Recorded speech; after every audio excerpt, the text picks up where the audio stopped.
ইনডোরের খুব সুন্দর একটা গাছ আরেকা পাম গাছ। এই গাছের সৌন্দর্যের কথা যত বলা যাবে তত কম হবে।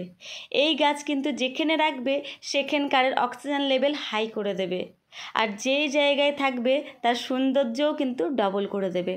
কিন্তু এই গাছ কিন্তু খুব সেন্সিটিভ। এই গাছকে একটু তোমাদের দেখে রাখতে হবে, কারণ এর কিন্তু বারবার পাতাগুলো ব্রাউন হয়ে যায়। কী কারণে ব্রাউন হয়, কেন ব্রাউন হয়, কিসের অভাবে ব্রাউন হয়, সবটুকুনি কিন্তু আজকে তোমাদের জানাবো। তোমাদের যদি এই ভিডিওটা ভালো লেগে থাকে তাহলে প্লিজ সঙ্গে থেকো, সবটুকুনি ইনফরমেশান পেয়ে যাবে। এই গাছে কি ফার্টিলাইজার পছন্দ, কেমন টাইপের জল দেবে, সবটুকুনি কিন্তু জানাবো। প্রথমেই বলি, এই গাছ কিন্তু অনেক সাইজের পাওয়া যায়। আর একটা খুব ভালো গুণ আছে, এই গাছ কিন্তু খুব স্লোলি গ্রো করে, কারণ বেশি গ্রো করলে এই গাছকে কিন্তু আমরা ইনডোর প্ল্যান্ট কখনই বলতে পারতাম না।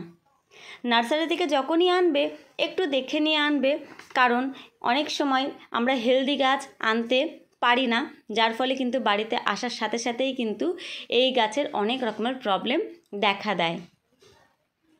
যখন নার্সারি থেকে আনবে তখন এক সপ্তাহ একে প্লিজ একটু টেম্পারেচারটা মেনটেন করতে দেবে, কারণ নার্সারির টেম্পারেচার আর বাড়ির ইনডোরের টেম্পারেচার কিন্তু অনেকটাই তফাৎ থাকে।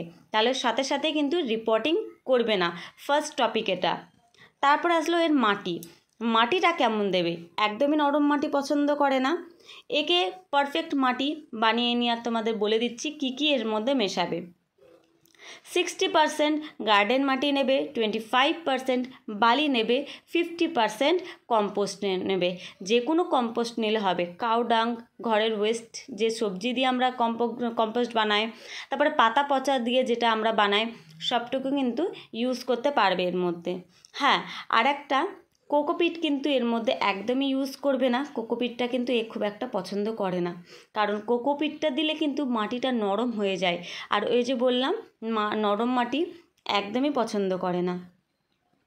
এর পারফেক্ট টেম্পারেচার, কোন টেম্পারেচারে এ খুব হেলদি থাকে, আর কোন টেম্পারেচারে এ পাতাগুলো ব্রাউন করে ফেলে, মানে পুড়িয়ে দেয়। চলো, 50 থেকে 25 ডিগ্রি সেলসিয়াস কিন্তু এর মধ্যে এই গাছ কিন্তু খুব ভালো থাকে। এর একটু ওপরে গেলেই আস্তে আস্তে তোমরা লক্ষ্য করবে পাতাগুলোর যে টিপসগুলো রয়েছে সেগুলো আস্তে আস্তে পুড়ে যাচ্ছে, ব্রাউন হয়ে যাচ্ছে। এমন কিন্তু হামেশাই দেখা যায়। এ খুব কড়া রোদও সহ্য করতে পারে না, কড়া শীতও সহ্য করতে পারে না। একে ঘরের এমন জায়গায় রাখবে যাতে পুরো ডাইরেক্ট সানলাইট এর ওপরে পড়ছে না, শুধু আলোটা পড়ছে, তাহলেই কিন্তু গাছ খুব ভালো থাকবে। আর এই গাছ কিন্তু ময়েশ্চার খুব পছন্দ করে, তা বলে যে মাটি ভিজা রয়েছে তারপরে যে জল দিয়ে দিলে তা করবে না। যখন মাটিটা শুকিয়ে যাবে তারপরে এর মধ্যে জল দেবে। কাউ ডাং যে ফার্টিলাইজারটা, সেটা কিন্তু এই গাছ খুব পছন্দ করে। এটা কিন্তু মাসে একবার, এই গাছে বেশি ফার্টিলাইজার প্রয়োজন হয় না, একবার দেবে। জলটা একটু মেনটেন করে রাখবে, আর ইনডোরের এমন জায়গায় রাখবে যাতে পুরো কড়া রোদটা লাগছে না, শুধু ওর আলোটা লাগছে। যদি ভালো লাগে অবশ্যই কমেন্ট